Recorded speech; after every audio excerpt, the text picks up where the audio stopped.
Ce qui a été une source d'inspiration pour moi, c'est la capacité qu'a le sport à continuellement se réinventer et se renouveler. Euh, et j'ai trouvé ça extrêmement passionnant parce que c'est un sujet et c'est une thématique qui relève de la passion personnelle, c'est-à-dire pratiquer du sport ou regarder du sport,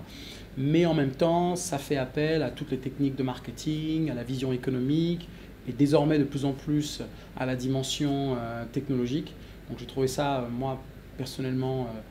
très stimulant et c'est ça, moi, qui m'a motivé de continuer et d'essayer de développer cette carrière dans le monde du sport en épousant différents parcours. Alors, il y a beaucoup d'acteurs de l'industrie du sport qui aujourd'hui arrivent on va dire de l'économie plus traditionnelle, de grandes sociétés comme Coca-Cola, Procter Gamble, etc. Donc on voit vraiment que ce qui est important pour être un bon leader, c'est d'être capable de démontrer de l'expertise dans ce que l'on fait. Aujourd'hui, le marché du sport business s'est fortement professionnalisé, donc il y a ces expertises-là qui sont importantes, mais avant tout, la capacité à avoir une vision, à avoir un projet et à être capable de le partager avec ses partenaires ou avec ses employés ou son entreprise, c'est quelque chose qui me paraît extrêmement fondamental. Et pour ça, il faut de la passion. Je pense qu'aussi la passion est très importante. Toutes les personnes qui travaillent dans l'univers du sport ont une passion pour un sport en particulier. Et c'est cette passion, je pense, qui nourrit leur effort au quotidien de défendre et soutenir la vision qu'ils ont de leur rôle, mais aussi de l'entreprise pour laquelle ils travaillent.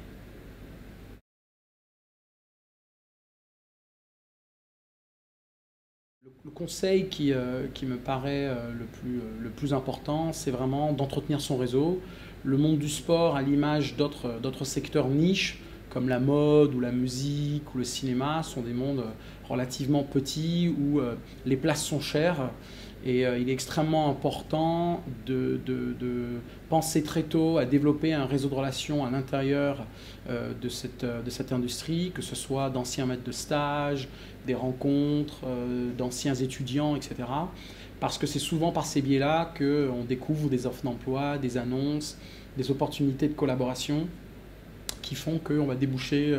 sur une offre d'emploi concrète et on va pouvoir rentrer en poste dans ce milieu. Il y a beaucoup de demandes pour peu d'offres, donc c'est vraiment très important de penser à son réseau, de l'entretenir et de garder ses relations avec les acteurs du marché. Alors, ce dont je suis le plus fier aujourd'hui dans ma carrière, c'est le choix d'avoir quelque part quitté Paris pour aller à la rencontre de Londres et d'ouvrir un peu ma perspective sur le sport business à l'échelle internationale. Lorsque j'ai contacté la société Opta pour leur proposer de développer leur business en France, j'ai dû m'installer à Londres pour comprendre l'activité et opérer sur place pour la supervision du marché français. Et ça a été une aventure fabuleuse parce que j'ai vu un marché, celui de la data, se développer vraiment de rien ou peu à aujourd'hui un business qui est très bien installé et une thématique, un sujet qui est ancré dans les habitudes de consommation, que ce soit pour les clubs pro ou les médias ou les sponsors. Donc je dois dire que je suis assez fier d'avoir fait ce choix-là, d'avoir pris ce risque. Et c'est ce même choix aujourd'hui qui m'amène, parce qu'Opta a été racheté par le groupe Perform il y a un an, à partir en Asie, à Singapour, pour travailler pour le compte du groupe Perform sur la région Asie-Pacifique et poursuivre justement le développement de leur business et notamment l'expansion d'Opta et de la vente de services autour de la data en Asie.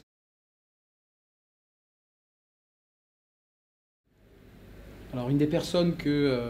j'admire vraiment beaucoup dans l'univers du sport business, c'est le fondateur d'Opta, Aidan Cooney,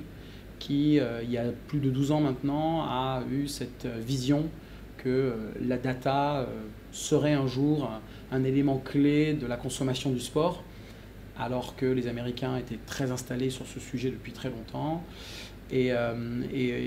il a rencontré beaucoup d'obstacles, il y a eu beaucoup de difficultés au cours de cette aventure pour imposer cette marque et imposer sa vision de ce que le sport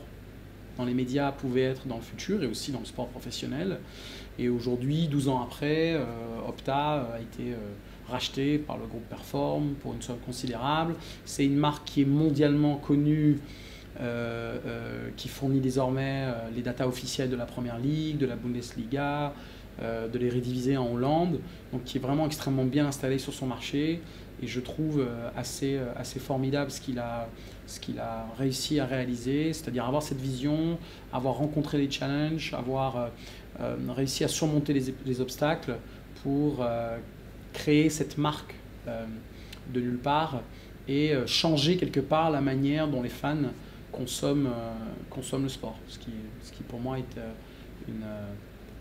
une vraie belle reconnaissance à la fin d'un certain parcours professionnel.